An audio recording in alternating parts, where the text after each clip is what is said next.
Good morning. Welcome to Senator Bonacic's TV show. Senator, I understand we have some long-awaited activity happening today that you've been waiting for quite some time for. We have, Krista. First of all, we've been fortunate with the Christmas season. We haven't had snow. But I hear that we may be getting it tonight or tomorrow morning. And people want a white Christmas. I know that's important. The governor has called us back, and there are many things on the agenda today. We're going to have a conference, the senators, at 12 o'clock, and we'll get more of the details of the proposed legislation.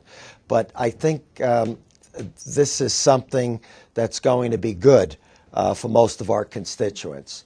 And what I'd like to do is talk briefly about what will be in the legislation, not the specifics, but give a macro picture. The way the revenues have been coming in this year, it looks like we're going to have a $350 million shortfall as we approach March 31st of 2012, which is our fiscal year. In addition, there's a $3.5 billion deficit when we do our new budget next year come April 1st. Right. So what the governor has done is he's brought us back and he's tinkering with the tax code. I, for one, have been out there since early of 2011 saying that we should not reduce the surcharge on people making $1 million or more. I wanted that money to go to property tax reduction for people that own their homes, for middle-class families, or for renters. Middle class is struggling. Now, I know that earlier in the year we did the tax cap, and I think that was a good thing for taxpayers because it slowed the growth of taxes in the future. But it did not bring tax relief.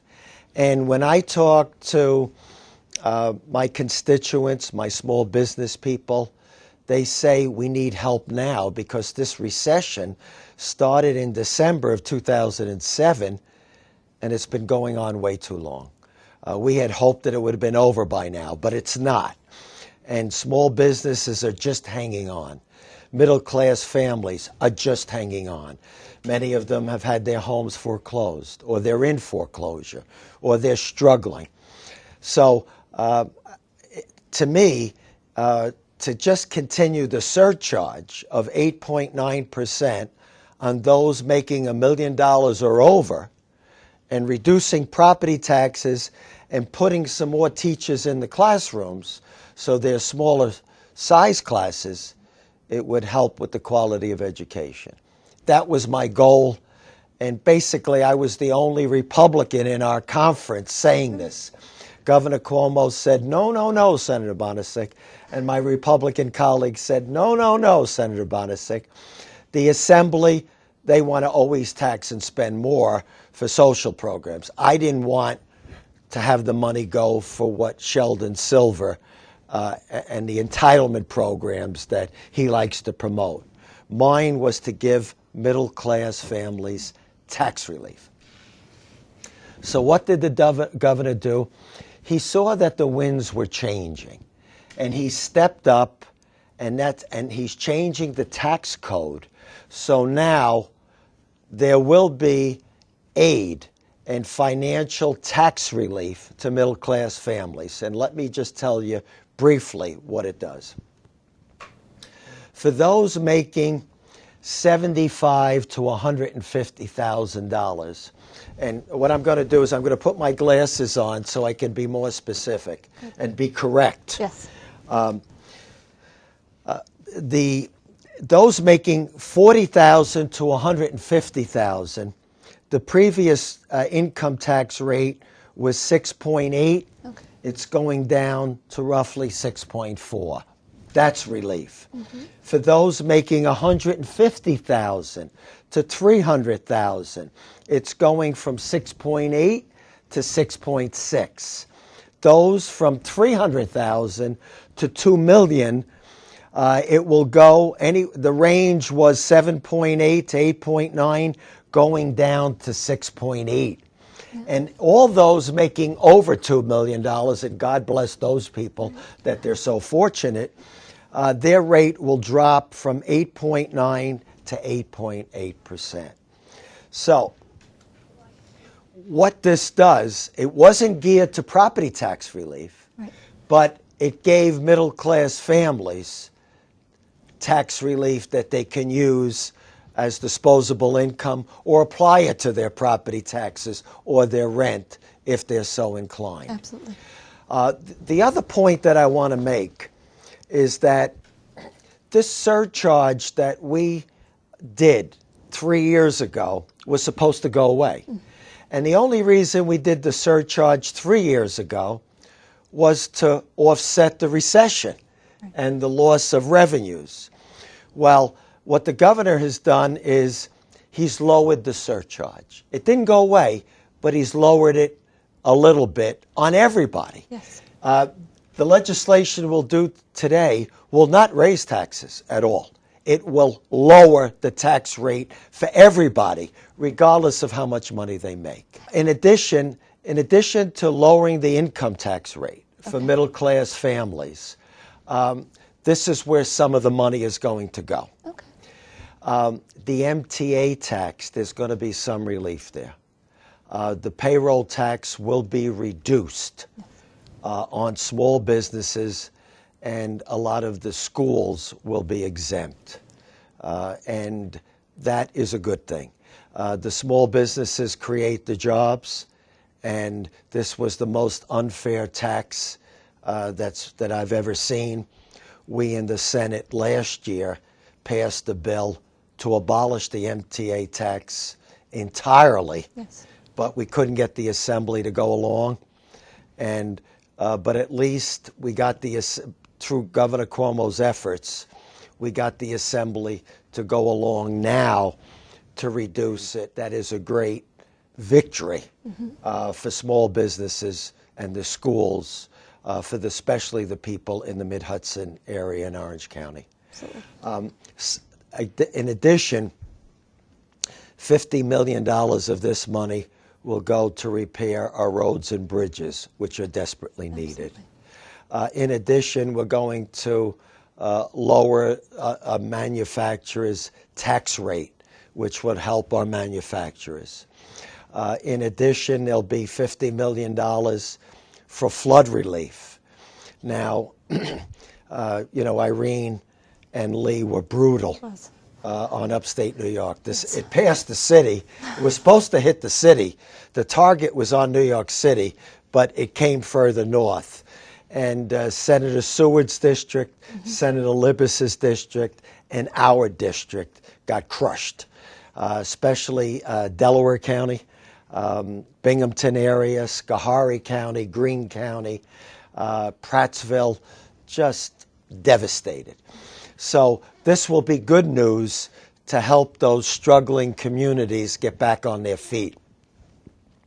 Whenever you have a flood disaster, FEMA comes in and helps those municipalities with about 75%. The state pays 12.5%, and those local communities pay 12.5%. I've had legislation out there to not let those local communities pay anything because they've been devastated. They have no money to pay to start with.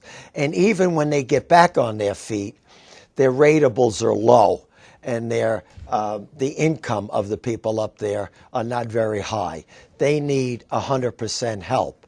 So this $50 million, I'm hoping, will fill that hole for the municipalities that had to put up 12.5% of the devastation from Irene and Lee. And the last piece of this legislation today, where the the revenues from these reductions, they're going to go towards trying to hire the youths from 16 to 25 in the city areas, It's a tax credit to employers who employ unemployed youth to try to spur economic development. So there's over $1 billion of tax relief here for middle-class families and for everybody, really. And the goal is helping middle class, giving them some money to spend, try to help with the recovery, and job creation. That's always been our goal. I like the purposes that we're doing here. And this legislation today will help us offset the $3.5 billion in the next budget cycle. The other important point here is that when we did our budget this year, we promised school districts that they will get $800 million next year. And we want to be sure that we keep our promise to the school districts that took a hit this past year. So that $800 million will be preserved. They will not be shortchanged. And next year I see as our priorities, mandate relief we have to do. I will keep pushing for property tax relief because I think homeowners need it and renters need it desperately. It didn't happen with this legislation, but it did give middle-class families more tax relief that they could use for property tax reduction if they so choose. But it's certainly a step in the right direction. And last but not least, the governor has indicated that he's giving his blessing to a constitutional amendment for gaming. Now, this is something that we've been trying to do for the past few years since I've been the senator. I know Sullivan County's been trying to do it for 40 years, and it's been very elusive. As you know, I serve as chairman of Racing and Wagering in the Senate, and I serve as chairman of the Senate Judiciary. And I will be crafting legislation, working with the governor's office and the assembly leadership to come up with a bill that is a consensus that the legislature can support. And the earliest that we have to pass it in 2012, then a new legislature in 2013, and the earliest the people could get it would be November of 2013. I think it's probably a good thing. It's not a catalyst for economic recovery, but it would be a revenue enhancer.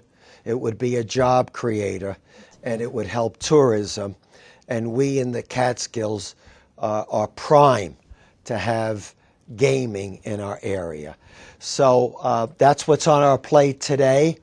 I think it'll be well received, and I congratulate the governor for crafting this piece of legislation and working with both houses to get it done in a bipartisan way.